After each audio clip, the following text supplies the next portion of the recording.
Hello everyone, welcome to yet another video of the fourth period, and what a tedious, boring, dull affair this was. Edmonton against the Toronto Maple Leafs, January 20th, 2021, and let's just say that Season 8 of Game of Thrones had better payoffs and was more entertaining than this game. So, the Leafs started out with 11 forwards and 7 defensemen, so they didn't change anything compared to the last game where they played against the Winnipeg Jets and won. And the Oilers put Ethan Bear back in the lineup, which, logically, why was he healthy scratch to begin with? I fail to comprehend that logic. But this was unequivocally the matchup I'd been looking forward to the most as a Toronto fan, along with the upcoming series against the Winnipeg Jets and the Calgary Flames. There's McDavid and Draisaitl versus Matthews and Marner, and then obviously Winnipeg. There's Laine versus Toronto. There's Tkachuk versus Toronto for the Calgary Flames. And I was very, very excited. And I'd done nothing but wait in front of a screen, scrolling through Twitter and Leafs Twitter for about 2 hours up before puck drop. And I have been left utterly disappointed. Utterly disappointed. So, the game actually started with a high intensity, and it was fast-paced from both teams, really, but the Oilers were on top, and it was pretty clear that this game was basically both teams trying not to lose rather than trying to win. Both teams did not want to concede. They knew that the forces and the strength of the opponents lie in their forward lines, and defensively both teams are shaky, both teams are a mess. Toronto obviously tried to fix that with the arrivals of TJ Brody and Mikko Lehtonen and Zach Bogosian, but they haven't really. They have made progress, but they haven't clicked yet, as Sheldon Keefe would have hoped that they would have by now, probably. And 7 minutes in was the first good opportunity of the game, and it came to Morgan Rielly, although Koskinen stops it. McDavid on the other end of the ice is held up by Muzzin, and with 10:50 left, Marner pretty much has 5 seconds in the high slot to get a shot off. He somehow doesn't even get it off. It's not like he gets it off and it's blocked or stopped. He doesn't manage to get it off. And then, with 10:42 left, Edmonton has the puck behind the net. It goes off of Jimmy Vesey's stick, it bounces off of Muzzin's skates, and then it goes in the net. Kyle Yamamoto is credited with the goal. It's 1-0 to the Oilers. And it's a fluky goal, but a goal is a goal nonetheless. It's going to happen. It's going to balance out over the season, hopefully. And the work is cut out for Toronto. But this was only the start of an absolutely terrible night for both teams, but especially for Toronto. As with under 5 left, Darnell Nurse nearly decapitates Mitch Marner between his stick and the goal. The Leafs go on a power play. There's a few good opportunities, but it's skilled, and that Leafs power play really needs to have a killer instinct, which it doesn't have. And that's my biggest problem with the Leafs on the power play, is that they pass it around and they have guys who can score, but they just don't shoot enough. And that was a lie. It's not my biggest problem with the power play. But I'll get onto that later on in the video. And that's so the first ends, and it's not a very entertaining affair at all.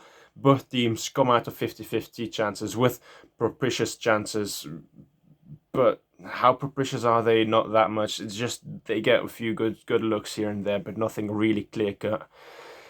The game was slightly bereft of flashes of brilliance from the main men and on both teams, and the shot attempts were only 15-6. 15-6, not even shot attempts in the first period, and somehow I had a feeling that the second period would see a rainfall of goals, but I couldn't have been more wrong. I could not have been more wrong. The second started not better than the first. In fact, it was worse. Edmonton played better in the second, but Toronto, holy smokes, it was bad. It was terrible. There were faltering performances already starting in the second. It's not like it was the third and they were tired. No, in the second, the performances started to falter already, which was not what anyone was hoping for, obviously. And the Leafs were very, very profligate with the puck. The Oilers failed to capitalize on those mistakes, luckily for the Leafs. And the first shot of the Leafs came 7 minutes into the second. That tells you all you need to know about the night. 7 minutes into the first shot of the second came to the Leafs. And things went from bad to worse, as with 8 minutes, Mitch Marner takes a penalty on Darnell Nurse. It's a great opportunity for Edmonton to score and get an insurance marker. However, Mikheyev has turned into a great penalty killer. He always creates something out of nowhere on the penalty kill somehow, but his shot is just too weak. He needs to work on that shot. He manages to get 2 short-handed shots off in quick succession. The power play is skilled. But however, again, that's 2 minutes off the clock that Toronto loses to potentially get back into the game, which they would actually do, but only for a few seconds. So there's absolutely nothing of note happening in the period. Edmonton go on the power play. Again, Mikheyev turns into the greatest penalty kill in the NHL. The power play for Edmonton at that point is 10%, so 2 for 20 on the season. Brody comes close-ish with a slapper with 3 minutes left. And then the highlight of the period, which is not even a highlight. It was just not a highlight. It wasn't good. The highlight of the period, with 2:25 left, Connor McDavid takes a penalty. Simmons hit the post. Matthews has 2 better than average, and it's not even better than average. 2 great chances to get back on the score sheet, to put the Leafs back into contention for this game. He fumbles them both, and the second ends still 1-0 to the Oilers. And so the Leafs have a proclivity to shoot themselves in the foot. Often they play well, they don't capitalize, then the other team scores, or they score and they allow the other team to come back, or they give up very stupid penalties. So they have a proclivity to shoot themselves in the foot. And I was thinking maybe we'll see some redemption in the second period, but I was just wrong. I couldn't have been further from the truth. The power play looked okay, but it needs to look good. It just looked okay. Few chances here and there, that's it. Nothing of note, really. And here's my biggest problem with the power play. The Leafs have their big 4, so John Tavares, William Nylander, Mitch Marner, Austin Matthews. When they played in the play-in rounds against the Columbus Blue Jackets, when it didn't go right, what happened? You put them on the same line, Tavares, Marner, and Matthews, and then you would interchange Tavares and Nylander. And it worked. Why did it work? Because they are good. They are excellent. They are among the elite of the NHL. William Nylander is one of the better wingers, obviously not in the elite wingers, but one of the better wingers on any NHL team. And a power play it's a power play for a reason. It's called a power play for a reason.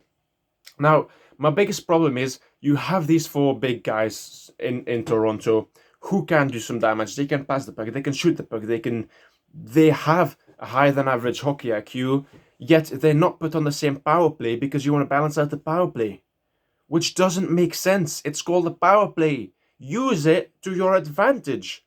Use those 4 big guys, and then you have Riley or Lettinen as a defenseman to distribute the play from the blue line. It should work. The second power play line, it can be Spezza, Thornton, Simmons, and Kerfoot, or Hyman, whomever you want it to be. Use them as the grinders. Use them to roughen up that penalty killing unit, and then put the first back on. But it just does not happen for some reason. So have the 4 guys in the first unit, then have the second unit to roughen up the penalty kill, and then put the 4 main guys back on the power play as the first unit. I don't see what's so difficult about that.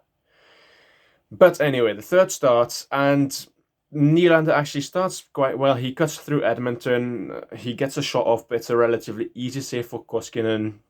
And then Thornton goes to the dressing room after a hit from Archibald. So he seems to have a wrist problem, and it's looking very likely that he will miss some time.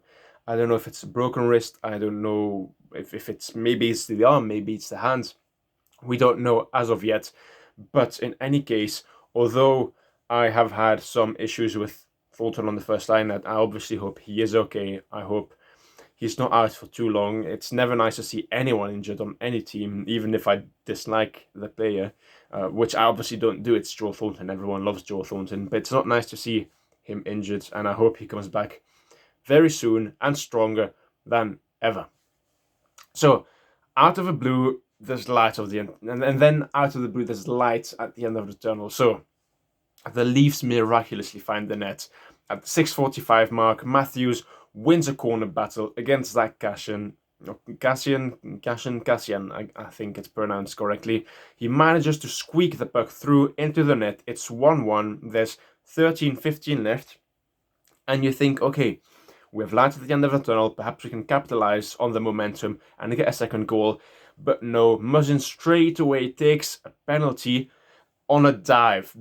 Muzzin against the Winnipeg Jets was at fault for the reply and Cal Connor's goal. Here, you can blame Muzzin in a way to take that for taking that penalty, but it was a dive. Look, I'll say it as it is. If it's a penalty against the Leafs, it's a penalty against the Leafs. If the Leafs don't deserve to win, I'll say it as it is. I'll be honest about it. There's no sugarcoating over these things. It doesn't help going forward. It doesn't contribute anything positive to sugarcoat. So it was a dive. It was a dive from Yamamoto.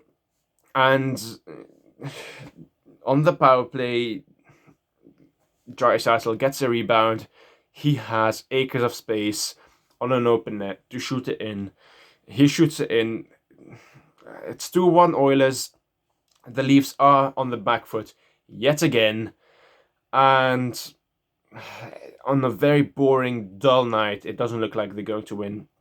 With 2:55 left, there's 3-on-1. There's a 3-on-1 for the Oilers. Somehow Zach Cassian hits the post. It's still 2-1 for the Oilers, and I'm thinking, well, maybe our luck is changing. Maybe this is a sign that we might actually get back into this game.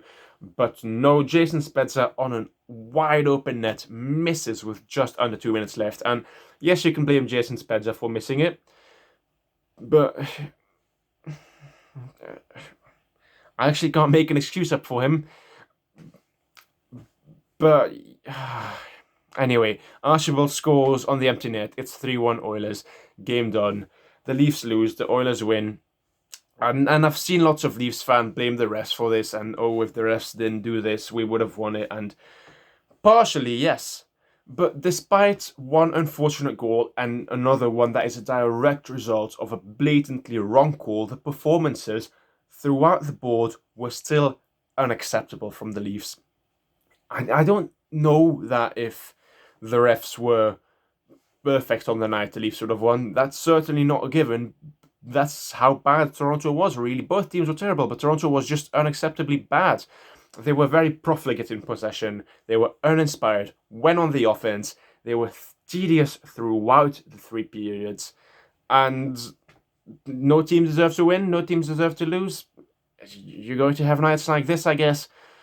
But blaming the refs is one part, but playing your part is also a big factor in this loss. The Leafs go again. Is it Winnipeg Friday? Is it Edmonton? I'm not entirely sure who the Leafs are playing next. But anyway, this was it for the video. I will make a video on my problem with the Toronto Maple Leafs or my issues with them. Not to be negative, but just to address some of the things that we have seen on Leafs Twitter recently. But in any case, I thank you very much for watching. If you have made it this far, please like the video. Please consider subscribing, sharing. I admire your patience with my videos, as obviously there are much better YouTubers out there, such as Steve Dangle, such as the Hockey Guy. But thank you very much for watching once again. My name has been Norman, and I will see you very soon.